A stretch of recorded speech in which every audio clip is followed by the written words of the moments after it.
Hello everyone, a very good evening to all of you. Dear students, my name is Shahid Khan and you are watching Wings से कुरान.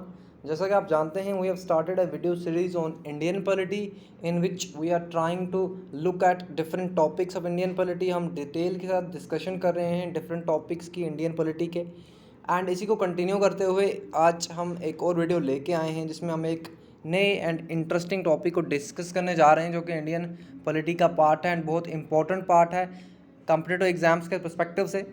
तो चलिए शुरू करते हैं, लेकिन उससे पहले एक अनाउंसमेंट आप सबके लिए कि पंचायत सेक्रेटरी का जो एग्ज़ाम होने वाला है उसके लिए ऑफलाइन बैचेस ओपन हो चुके हैं, रजिस्ट्रेशन जो है ओपन हो चुकी है एंड आप आके अपनी रजिस्ट्रेशन करा सकते हैं एंड ऑफलाइन क्लासेस ले सकते हैं। मैं आपको बता दूं जगह ज़्यादा होती नहीं है, इस वजह से जो पहले रजिस्ट्रेशन कराएगा उसको ही ऑफलाइन पढ़ने का मौका मिलेगा। So you can contact on this numbers and you can enquire about the offline classes. तो चलिए शुरू करते हैं हम आज का जो हमारा टॉपिक है। तो जैसा कि आप स्क्रीन देख पा रहे हैं, we are going to discuss about fundamental rights in Indian constitution. तो जैसा कि आपको पता है ये बहुत इंपॉर्टेंट टॉपिक है एग्जामिनेशन पर्सपेक्टिव से।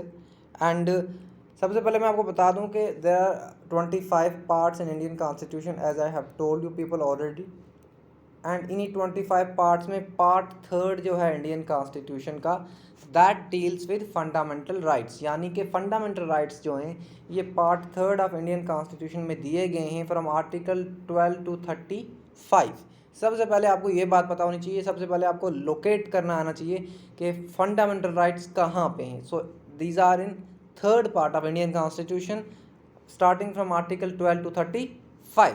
ओके, एंड मैं आपको बता दूं कि fundamental rights are guaranteed by the constitution of India, okay, to all the persons without any discrimination. अब फंडामेंटल राइट्स क्यों इनको कहते हैं? Because these are the basic rights, the fundamental rights.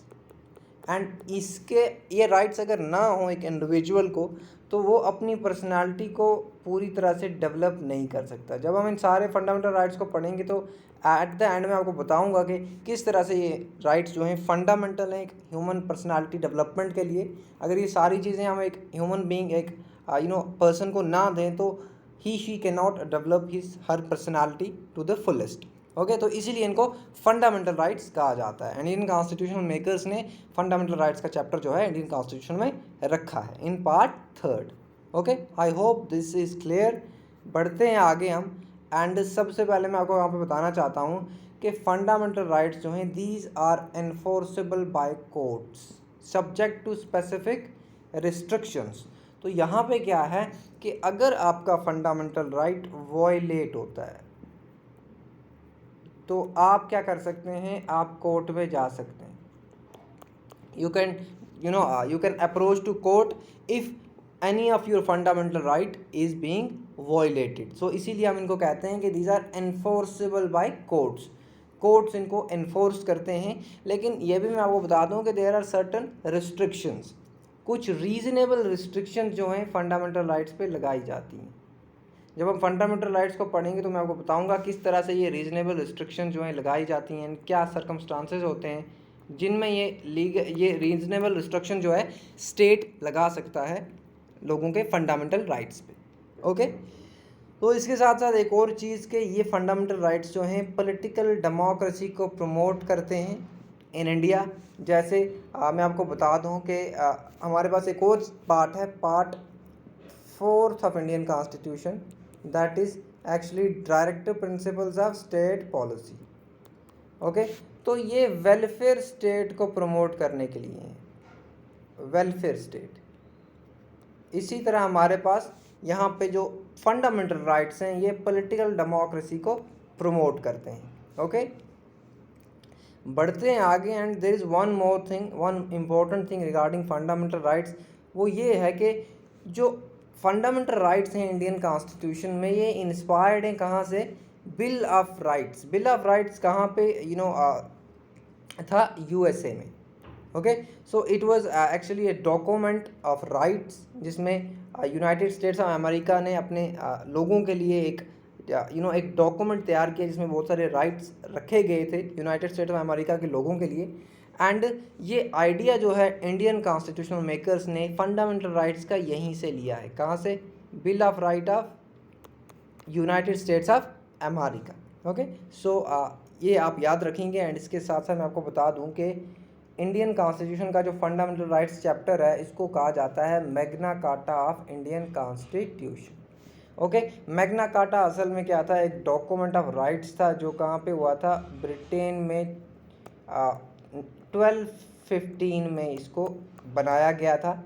Okay, and इसमें बहुत सारे अधिकार जो थे वो रखे गए थे ब्रिटिश लोगों के लिए। एंड इसी तरह से इंडियन कॉन्स्टिट्यूशन में जो फंडामेंटल राइट्स चैप्टर है पार्ट 3 ऑफ इंडियन कॉन्स्टिट्यूशन, इसको भी सिमिलर माना जाता है मैग्ना कार्टा से। एंड इसीलिए इसको Magna Carta of Indian constitution बताया जाता है। ओके, सो यहाँ पे 2-3 चीज़ें आप ये याद रखेंगे। सबसे पहले आइडिया ऑफ फंडामेंटल राइट्स कहाँ से आया है? यूएसए के बिल ऑफ राइट्स से। Okay, first thing. And second thing हमारे पास है कि पार्ट 3 ऑफ इंडियन कॉन्स्टिट्यूशन जिसमें फंडामेंटल राइट्स आपको देखने को मिलते हैं उसको Magna Carta of Indian constitution भी कहा जाता है। Magna Carta is actually related to Britain. Okay, and इसके बाद मैं आपको ये भी बता दूं कि फंडामेंटल राइट्स जो हैं ये लिमिटेशंस लगाते हैं किस पे? एग्जीक्यूटिव एंड लेजिस्लेचर पे। ओके, तो एग्जीक्यूटिव कोई भी आर्बिट्रेरीनेस नहीं कर सकता। Just a second.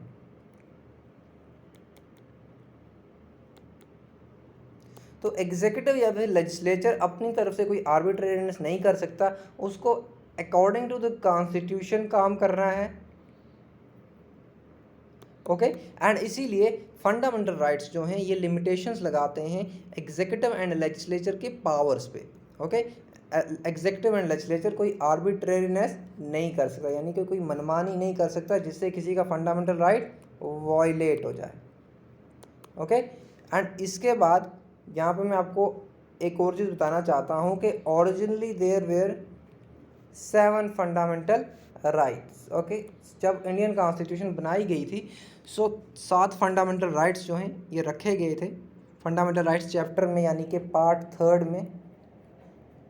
लेकिन बाद में इनमें से एक फंडामेंटल राइट को हटा दिया गया फंडामेंटल राइट्स की लिस्ट से। एंड ये हटाया गया 44th अमेंडमेंट एक्ट 1978 में।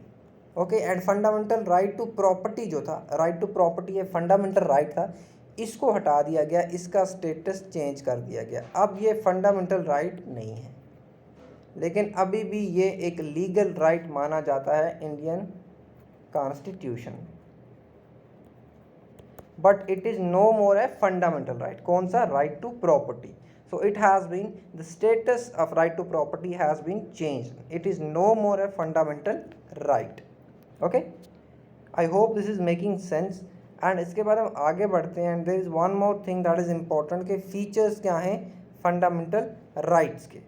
ओके, सबसे पहला फीचर हमारे पास है फंडामेंटल राइट का, वो ये है कि कुछ फंडामेंटल राइट्स जो हैं वो सिर्फ सिटीजन्स ऑफ इंडिया को अवेलेबल है, यानी वो सिर्फ citizens of India he enjoy कर सकते हैं। जो नागरिक है भारत का वो ही इंजॉय कर सकता है। कुछ ऐसे पर्टिकुलर फंडामेंटल राइट्स भी हैं, लेकिन बाकी फंडामेंटल राइट्स जो हैं वो सारे सिटीजन्स हों या फिर फॉरेनर हों उन सबको अवेलेबल हैं। तो मैं आपको बता दूं यहाँ पे देयर आर 5 आर्टिकल्स जो कि एक्सक्लूसिवली इंडियन सिटीजन्स को अवेलेबल है। इनमें से हमारे पास आर्टिकल 15 है, आर्टिकल 16 है, आर्टिकल 19 है, आर्टिकल 29 है एंड आर्टिकल 13 है।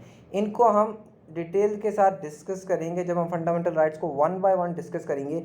एंड यहाँ पे मैं आपको ये बताना चाहता हूँ कि ये फंडामेंटल राइट्स जो हैं these are available only to the citizens of India and not to the foreigners. लेकिन रेस्ट ऑफ द जो फंडामेंटल राइट्स हैं वो फॉरेनर्स को भी अवेलेबल हैं एंड सिटीजन्स ऑफ इंडिया को भी अवेलेबल हैं। तो ये 15, 16, 19, 29, 30 आप इसको याद रखेंगे। मैं आपको बताऊंगा 15 क्या है, 16 क्या है। We will discuss all this articles in detail.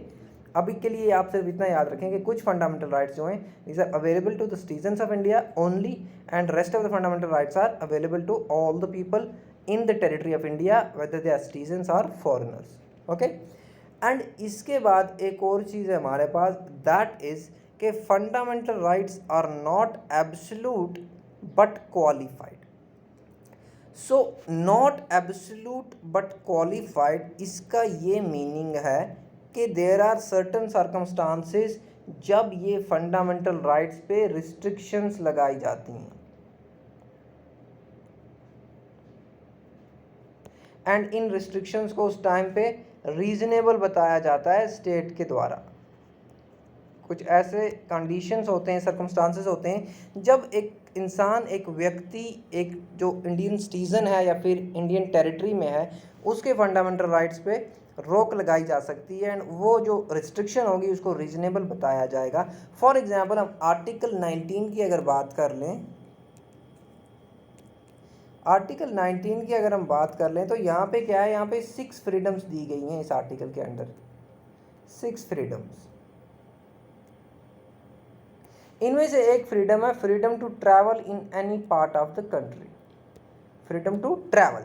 लेकिन अब मैं आपको बता दूं, यहाँ पे 2021 में कोविड-19 की सिचुएशन क्रिएट हो गई एंड उससे क्या हो गया, लोगों के ट्रैवल पे बैन लग गया। You can not move from one part of this territory to another, just because कोविड-19 एक कंटेजियस डिजीज थी, ये दूसरों तक भी पहुंच सकती थी, फैल सकती थी। इसलिए यहाँ पे ये freedom to travel in any part of the country जो अंडर 19 आर्टिकल के अंडर आता है, ये रिस्ट्रिक्ट हो गया। तो लेकिन ये रिस्ट्रिक्शन जो थी रीजनेबल थी। ओके, इसीलिए ये पहला पॉइंट मैं आपको समझाने की कोशिश कर रहा हूँ कि फंडामेंटल राइट्स आर एब्सोल्यूट और not absolute but qualified.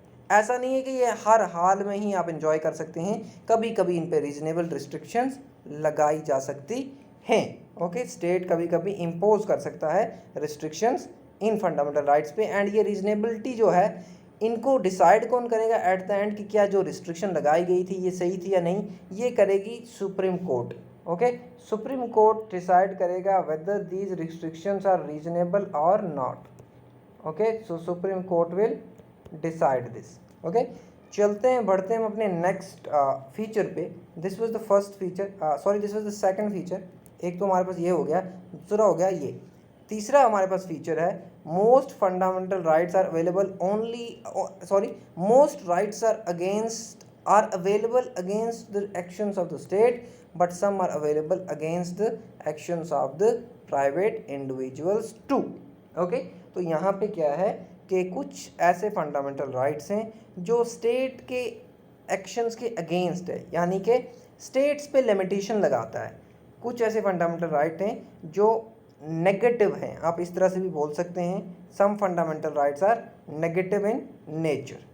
Okay, यहाँ पे दूसरे पार्ट में भी आपको ये देखने को मिलेगा, लेकिन सबसे पहले मैं आपको यहाँ पे ये बताना चाहता हूँ कि जो ये फीचर है इसमें क्या है कि कुछ फंडामेंटल राइट्स जो हैं वो स्टेट के एक्शंस के अगेंस्ट हैं, जो स्टेट को कुछ चीज़ें करने से रोकते हैं।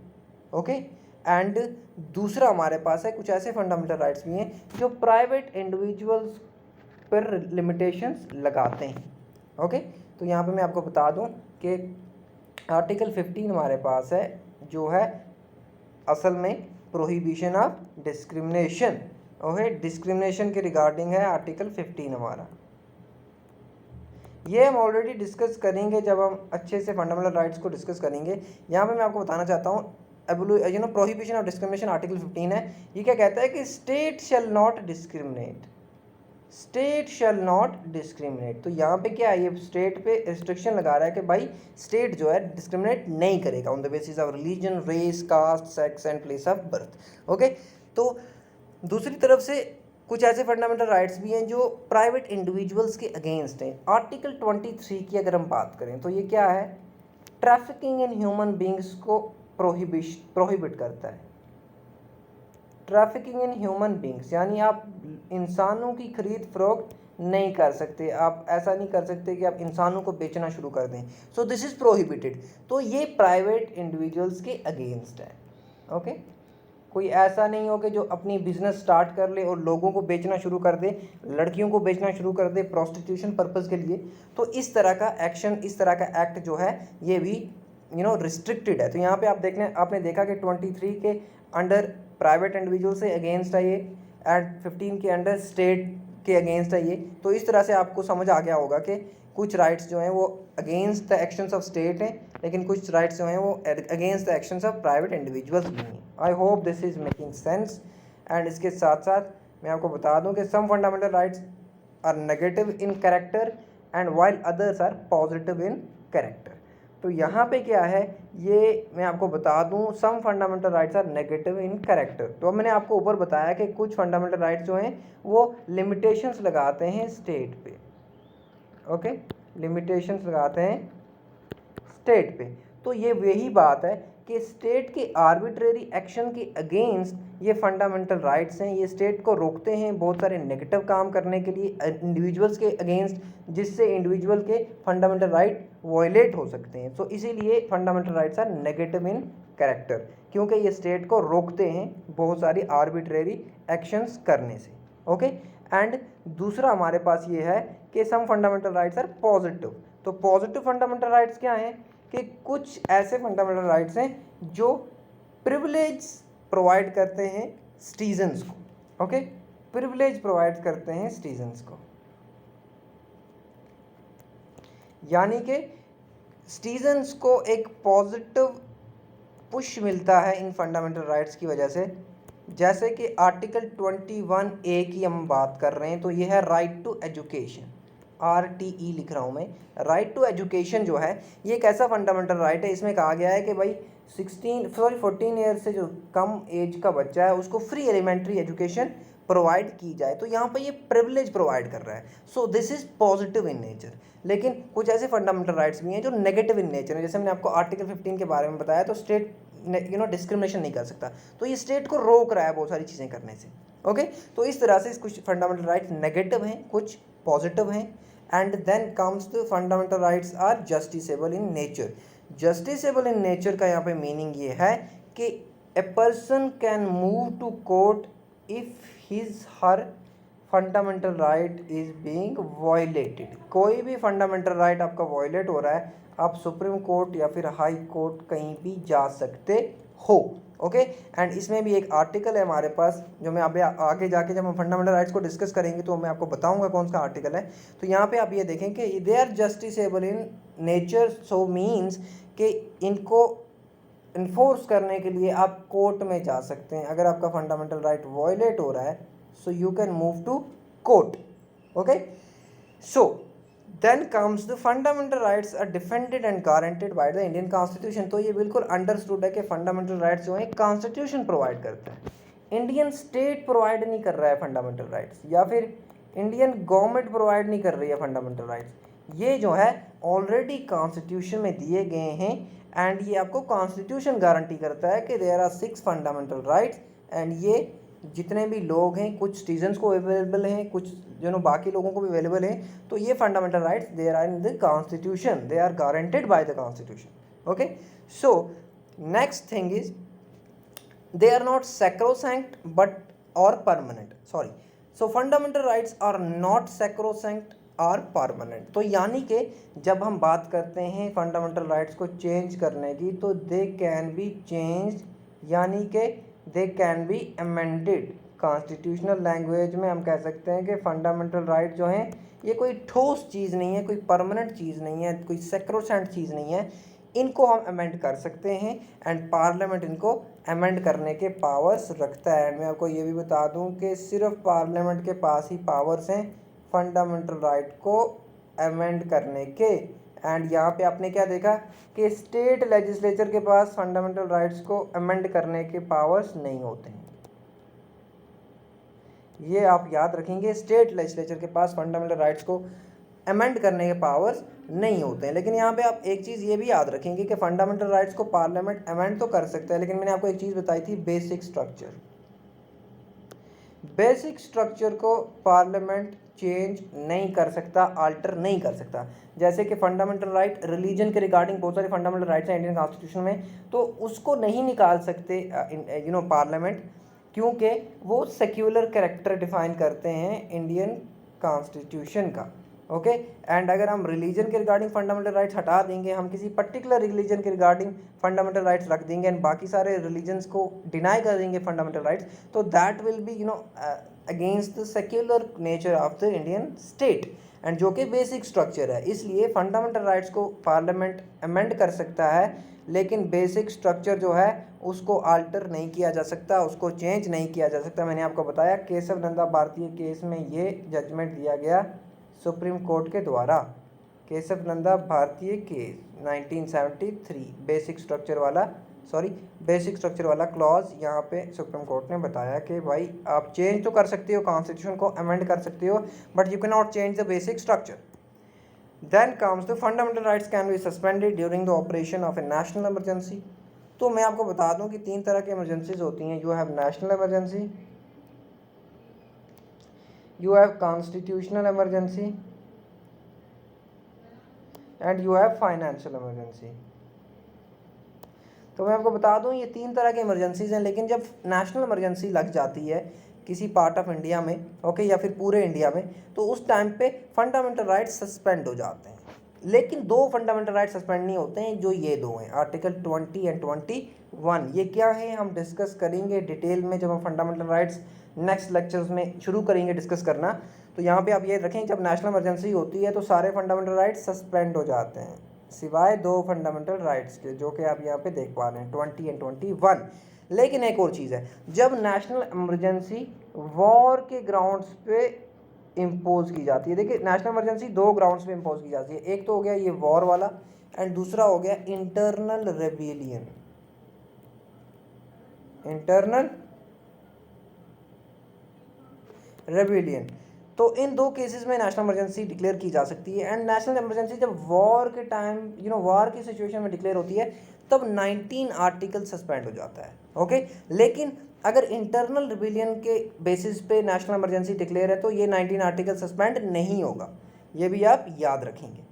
इसके बाद आगे बढ़ते हैं. मैं आपको बता चुका हूँ already, fundamental rights can restrict और abrogate the application of fundamental rights.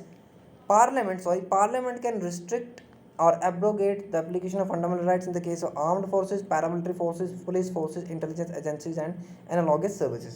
तो कुछ ऐसी फोर्सेस रिगार्डिंग चीज़ें हैं जैसे आर्म्ड फोर्सेस है, पैरामिलिट्री फोर्सेस है, इंटेलिजेंस एजेंसीज है, तो इनके फंडामेंटल राइट्स को रिस्ट्रिक्ट किया जाता है पार्लियामेंट के द्वारा. पार्लियामेंट पावर रखता है कि इनके फंडामेंटल राइट्स को रिस्ट्रिक्ट कर सकता है, सिर्फ इसलिए ताकि ये अपनी ड्यूटीज़ जो हैं ये अपनी ड्यूटीज़ सही तरह से कर पाएँ, क्योंकि ये आम जनता से अलग होने चाहिए, तब जाके ये अपनी जो ड्यूटीज़ हैं वो सारी सही तरीके से सही ढंग से कर पाएंगे.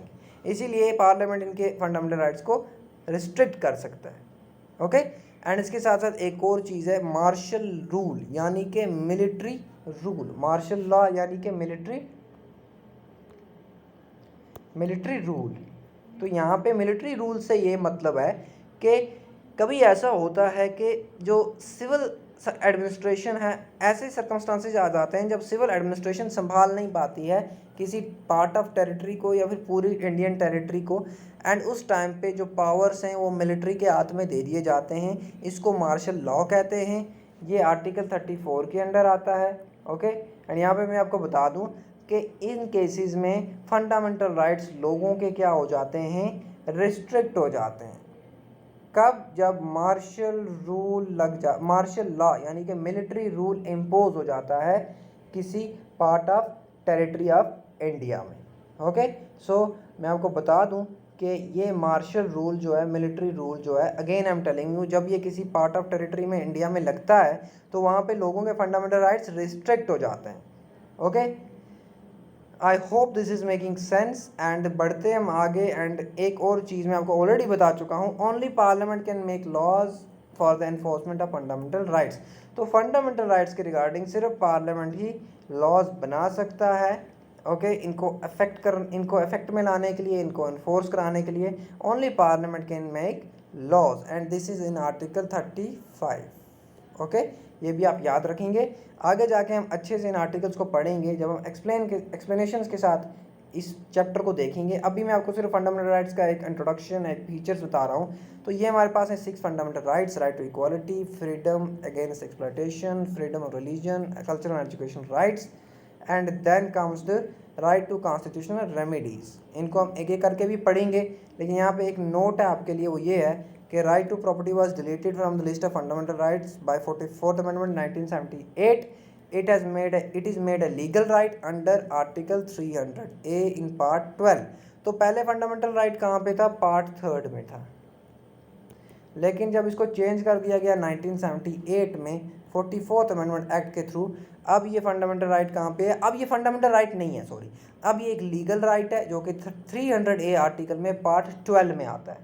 ओके, तो ये बात आप ध्यान में रखेंगे।